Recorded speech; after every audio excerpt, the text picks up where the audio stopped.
তুমি চলে যাওয়ার পর আমি 206 রাত না ঘুমিয়ে একটা ডায়েরি লিখেছি। ডায়েরির 17 পৃষ্ঠা তোমার নাম উল্লেখ করা আছে।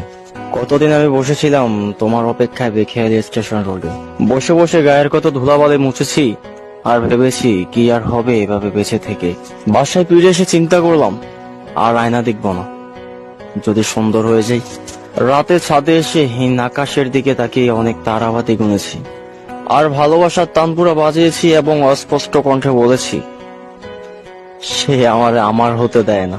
হলুদ ল্যাম্পপোস্ট গুলো আমার খুব পরিচিত, কারণ এই ল্যাম্পপোস্টের নিচে বসে আমি চিৎকার করে বলেছিলাম কেমন আছো, কোথায়।